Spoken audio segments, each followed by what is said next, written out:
Apakah kalian tahu kasus yang akhir-akhir ini menjadi perbincangan masyarakat di media sosial maupun di platform manapun? Ya, mengenai penyewaan sebuah mobil yang akhirnya membuat nyawa satu orang melayang karena tidak didampingi oleh kepolisian. Pada faktanya, di sisi lain, penyewa itu menggunakan KTP atau identitas palsu. Umpamanya hal itu terjadi di Kabupaten Indramayu, Polres Indramayu pasti akan menyebut bahwa hal tersebut bukan merupakan suatu tindak pidana dan bukan polisi yang bisa menangani hal tersebut. Kenapa saya bisa ngomong kayak gitu? Karena itu saya alami sendiri di sini.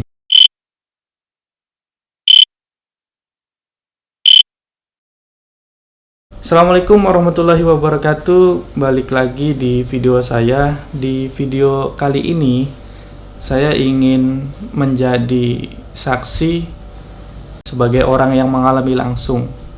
Ini sebetulnya saya kaitkan dengan isu yang sedang diperbincangkan hari-hari ini mengenai penyewaan mobil yang berujung pemilik dari mobil tersebut harus berakhir karena tembakan dari oknum TNI AL.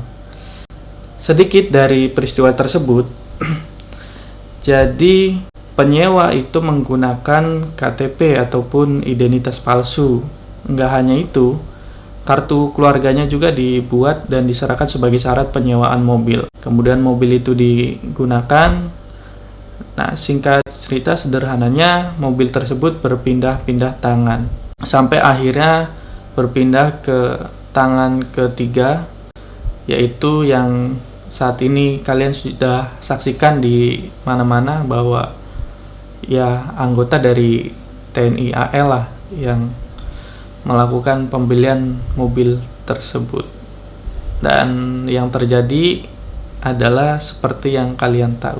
Poinnya di video ini adalah penyewa dari kendaraan tersebut menggunakan KTP atau identitas palsu. Nah, hal itu dialami juga oleh saya sebagai korban, di mana KTP saya digunakan untuk menyewa sebuah kamera.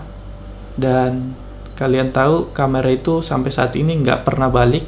Dan pada saat itu rumah saya digedor dan kemudian pemilik kamera memastikan bahwa yang ada di alamat dan KTP yang diterima dia itu sesuai apa enggak. Dan singkat ceritanya, pemilik kamera itu ya terkejut bahwa yang menyewa kamera bukan saya dan KTP itu ternyata dipalsukan. Nah, nanti saya akan tampilkan di gambar KTP-nya itu seperti apa. Ini saya sebutkan terlebih dahulu. Di bentukan KTP yang digunakan oleh pelaku untuk menyewa kamera di sini tertulis Provinsi Jawa Barat, Kabupaten Indramayu. Nama sesuai dengan nama saya, Panji Purnama.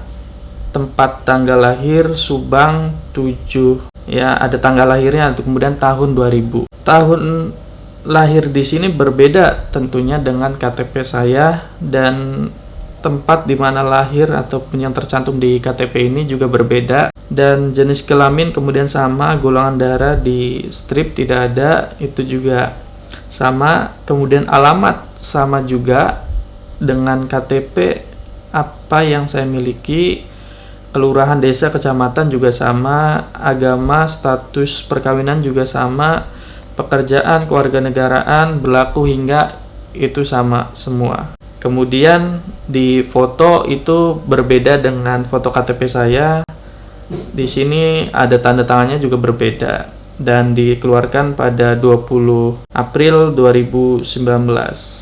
Karena di sini didesain tidak begitu mirip, maksudnya tidak persis mirip, jadi copy paste itu enggak. Ada beberapa elemen yang berbeda seperti tahun, kemudian tempat lahir. Karena tahun itu di sini berbeda dengan tahun yang di KTP saya, makanya NIK-nya itu juga disesuaikan dengan tahun, karena kita tahu bahwa format dari KTP itu seperti itu. Adanya hal tersebut, saya mencoba untuk melaporkannya atas dalil penggunaan dan pemalsuan kartu tanda penduduk elektronik. Saya datang ke kepolisian Resor Indramayu dan kemudian setelah dikaji, kalian tahu apa jawaban dari pihak kepolisian penyidik Harda Unit 5 Polres Indramayu? Penyidik menyebutkan bahwa belum ditemukan peristiwa pidananya. Dan sorry, saya agak sedikit senyum-senyum karena hal tersebut mengusik akal sehat saya sendiri. Entah bagaimana jika kalian ada di posisi yang saya alami gitu, di mana KTP-nya itu digunakan, kemudian ya meskipun nggak persis, fotonya bukan saya, tahun lahir berbeda, NIK-nya juga berbeda karena tahun lahir berbeda, tempat lahirnya juga berbeda, tapi alamat dan lain sebagainya kan itu sama. Dan saya sebagai penghuni yang sesuai dengan alamat yang tertera di KTP itu, nggak ada orang lain yang namanya juga Panji yang tinggal di satu rumah itu. Dan bisa saya pastikan bahwa di rumah saya tersebut yang namanya Panji Purnama itu saya sendiri, nggak ada Panji Purnama yang lain. Kok pemahaman itu nggak bisa dimengerti dan dimiliki oleh penyidik itu sendiri ya? Saya juga heran. Dan saya sudah memastikan bahwa KTP itu palsu karena sebelum saya datang melaporkan ke kepolisian Polres Indramayu, ya mungkin ini Bapak Kapolres bisa nonton video ini dan bisa mempunyai pemahaman sendiri, ya silakan, ataupun sepakat dengan penyidik juga silakan. Tapi yang jelas yang inilah yang terjadi. Pada saat itu saya datang ke kecamatan untuk memastikan KTP tersebut dong. Kemudian diinput oleh petugas kecamatan dan hasilnya tidak ditemukan, alias KTP itu adalah palsu. Sudah saya jelaskan juga oleh penyidik bahwa KTP ini palsu loh, di data kependudukan tidak ada. Tapi ya hasilnya penyidik menilai bahwa belum ditemukan peristiwa pidana. Nah, lalu pertanyaannya adalah ketika saya melakukan, ya umpamanya saya niat jahat memalsukan KTP Rangers nih, salah satu gitu kan, tapi saya bedakan tahunnya.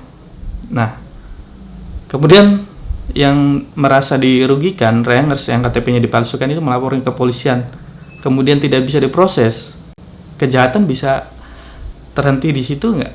Kira-kira saya bakal menginspirasi orang lain nggak untuk melakukan kejahatan jika KTP-nya itu didesain, ya kan?